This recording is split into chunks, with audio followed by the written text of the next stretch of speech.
অবশেষে সিলভার ক্যাসেলে আমার জামাই বরণের কেক কাটা হচ্ছে। অবশ্য যেদিন অনুষ্ঠান করার কথা ওই দিন আমার ওয়াইফ সিক হয়ে যায় অনেক, এই জন্য কাটা হয়নি। এখন আমরা এমনি কেটে ফেলতেছি, আবার ইনশাল্লাহ আগামীতে অনেক ধামাকা করে আমরা করবো। যেহেতু এটা বাধা পড়ে গেছে, আমরা একটা পজ নিলাম, কি বলো? এখন চলো আমরা সেলিব্রেট করি। আম্মু আসছো, ধরো। এই সবাই হাততালি দেও মই সিংহে জামাই। মুমিন সিংহের জামাই, থ্যাংক ইউ, থ্যাংক ইউ। মুমিন সিংহের জামাই 80 টাকার তোলা। है ना अम्मू, अभी तुम्हारी बारी।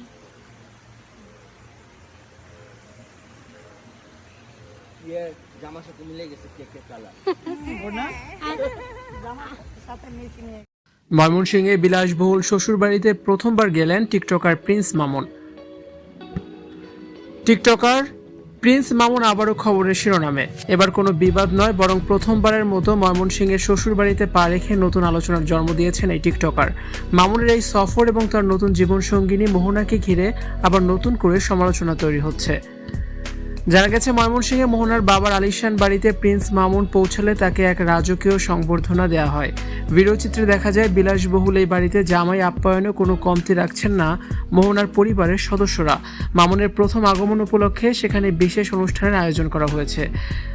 তবে ভবিষ্যতে আরও বড় পরিসরে জাঁকজমকপূর্ণ অনুষ্ঠানের পরিকল্পনাও করেছে মোহনার পরিবার। দীর্ঘদিন ধরে মামুনকে নিয়ে গুঞ্জন আছে তিনি সম্পদশালী বয়স্ক নারীদেরকে টার্গেট করে বিয়ে করেন। অবশেষে ময়মনসিংহের এই সফর সে গুঞ্জনকে বাস্তবে রূপ দিয়েছে। মামুনের মাকেও এই সফরে তার সাথে দেখা যায়। বয়সে বড় এবং ইতিপূর্বে মোহনার 4টি বিয়ে আছে। মামুন তার 5 নম্বর স্বামী। শ্বশুরবাড়িতে এসে মামুনকে বেশ উৎফুল্ল দেখা যায়। আলিশান বাড়ির সুযোগ সুবিধা এবং শ্বশুর বাড়ির লোকদের আন্তরিকতায় তিনি মুগ্ধ।